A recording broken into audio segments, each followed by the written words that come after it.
आदरणीय समस्त लोग, जिसमें कि मेरे समस्त अधिवक्ता भाइयों तथा समाज के अन्य लोग भी, और जो अभी बच्चे लॉ कर रहे हैं 5 ईयर्स 3 ईयर्स के, आप समस्त लोगों को मेरा सादर प्रणाम। और मैं आशा करता हूं कि आपने जो मेरे वीडियो सीआरपीसी पे और एविडेंस पे दिए, उस पर आपने ज़रूर सोचा होगा। मैं ये नहीं कह रहा कि समाज में चेंजेस नहीं आने चाहिए, समाज में चेंजेस आने चाहिए, क्योंकि जो हमारा इन्वायरमेंट है, जो हमारा सामाजिक स्थिति पुरानी जो चली आ रही है उसमें और आज के उसमें सिनेरियो में बहुत कुछ चेंजेस आ चुके होते हैं। Changes are always to be welcome. मैं ये नहीं कह रहा कि नहीं, चेंजेस को हमें एक्सेप्ट नहीं करना चाहिए, मगर मैं सिर्फ आप सबका ध्यान एक तरफ आकर्षित करना चाहता हूँ। आपसे अनुरोध भी करता हूँ कि आप समस्त लोग अपने इस पर अगर विचार देंगे मुझको दें, और आप विधि के जो ज्ञाता लोग हैं उनको दें, तथा जो कमेटी है अगर उसमें भी देते हैं तो अच्छा रहेगा, क्योंकि वो आप सबके और समाज के हित की बात है, ऐसा मैं स्वयं सोचता हूँ। मेरा ये कहना है कि जैसा कि कहा गया कि द इंडियन पीनल कोड, ये जो काफ़ी पुराने कई सालों से चला आ रहा है, इसमें चेंजेस रिक्वायर्ड हैं। बिल्कुल changes are required, no doubt of it. The old things has to be change. मगर देखने वाली बात यह है कि क्या चेंजेस इंडियन पीनल कोड में किए गए या नहीं किए गए, उसके बारे में मेरा ये कहना है कि उसमें चेंजेस नहीं किए गए। चेंजेस जो किए गए हैं वो आपके सिर्फ जो न्यूमेरिकल वैल्यू चली आ रही हैं, आप देखेंगे अगर जो भी हैं उसके अंदर चेंजेस किए गए हैं।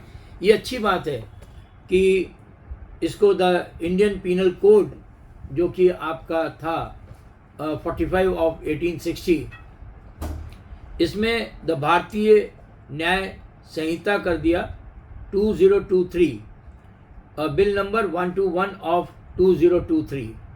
अच्छी बात है। अभी कमेटी को गया हुआ है, कमेटी के भी इसमें अपने विचार आने हैं, और वो इसको कितना गहराइयों से देखते हैं, सोचते हैं, समझते हैं, वो हम लोगों को जब भी पता चलता है उसके बारे में शीघ्र ही शायद हम लोगों को अवगत कराया जाएगा। मगर मेरा सिर्फ इसमें से ये कहना है कि जो पुराने केसेस हैं वो केसेस और नए जो केसेस हैं उसमें जो वकील लोग पुराने, हमारे अधिवक्ता भाई लोग कई सालों से काम करते चले जा रहे हैं, या जो बच्चे अभी भी नए आए हैं, जो ऑनरेबल जजेस हैं, वो लोग जो काम कर रहे हैं, चाहे ट्रायल कोर्ट्स हैं, उसमें 2 तरीके की फाइलें चलेंगी। एक तो फाइल चलेगी जो कि पुराने केसेस हैं, जहाँ पर कि फॉर एग्जांपल अगर रेप है तो that is like so the definition which was in 375 of IPC, और जो पनिशमेंट्स वगैरह थे वो 376 आईपीसी में थे। अगर चेंजेस आ जाते अगर, तो उसमें जो है 375 the new number, hopefully in case the changes will be there, then it is going to be 63, और जो पनिशमेंट है 376 आईपीसी का, that will fall into a numerical value 64।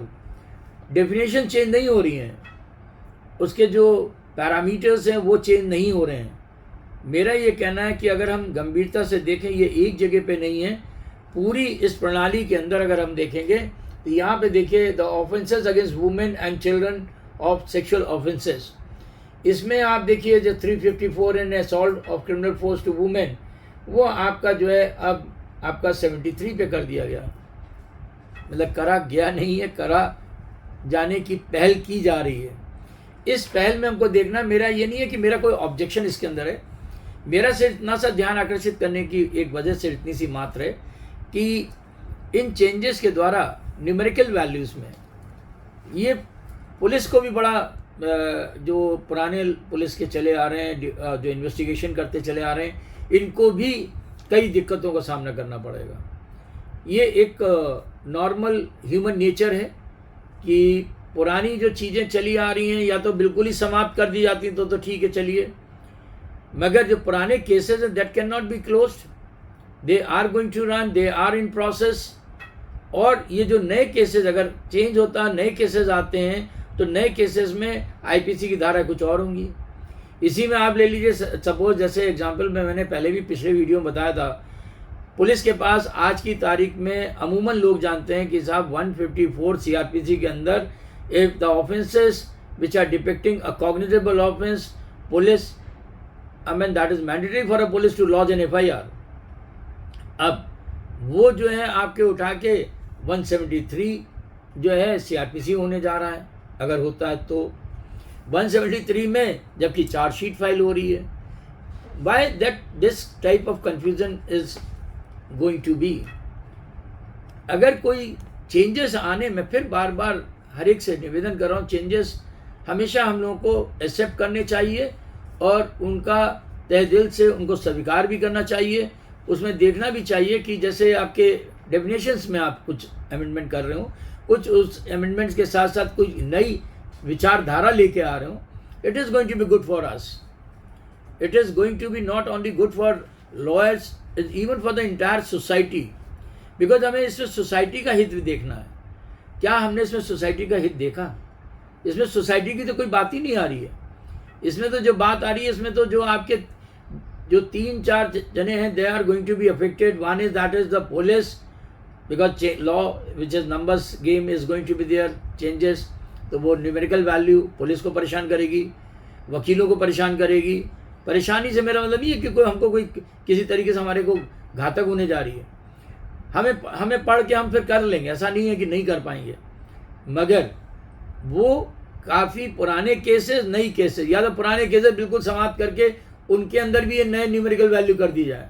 It is going to be easy for everyone, even it is going to be easy for the honourable जजेस also, whether of the trial court और lower court and the session court trial courts, honourable high court and the honourable supreme court. मगर ये चीज़ें हमको बहुत बहुत ध्यान देने योग्य चीज़ें। मैं आपसे पुनः सबसे प्लीज़ इसको जो चेंजेस आए हैं, मैं अपने समस्त अधिवक्ता बंधुओं से, मैं जितने नए बच्चे हैं उन सब से भी आग्रह करूंगा जो लॉ की फील्ड से आने वाले हैं और आ चुके हैं, इसको ध्यान से देखें। और अगर आपको लगता है कि यहाँ पर ये कोई चीज़ मैं जो कह रहा हूँ उसमें कोई तथ्य है, तो प्लीज़ ज़रूर अपने विचार दें। और इसके प्रति मैं ये भी नहीं कह रहा कि हमें नहीं मानना है, इसके प्रति जो भी आपको ठीक लगे वो आप स्वतंत्र हैं अपन सब बोलने के लिए। आप प्लीज़ ज़रूर अपने विचारों को प्रकट करें। आप सबका मैं तहे दिल से धन्यवाद देता हूँ, समाज के समस्त लोगों का तहे दिल से धन्यवाद देता हूँ। कृपया करके इस kindly do an analysis of all the three the changes which are going to be there, that is of CRPC, evidence act as well as the Indian penal code, जिनके नाम भी चेंज किए गए हैं। हाँ, अगर चेंजेस करने हैं तो CPC के अंदर करें, जहाँ पर कि मुकदमा 1, 2, 3, 4, 5, 6, 7, 8, 9, 10 साल नहीं चल रहा, 20 साल चल रहा है। It goes from lower court to, that is to district court to the district judges, then it goes to the honorable high court and the supreme court, remand back होके चला आता है, then again it takes time। मैंने देखे हैं ऐसे cases जो कि 20 साल से, 22 साल से, 25, 30 साल से भी ज़्यादा से ये सिविल केसेस चल रहे हैं। और सिविली केसेस जो है अगर जब इतना लंबा चलते हैं, चाहे वो किराएदारी का हो, चाहे ज़मीन का हो, चाहे मकान खाली करवाने का हो, या आपका टाइटल का सूट हो, ये सारे suit they sometimes in the later stages they convert into a criminal cases. So what is required is that we have to see that fast disposal of the cases.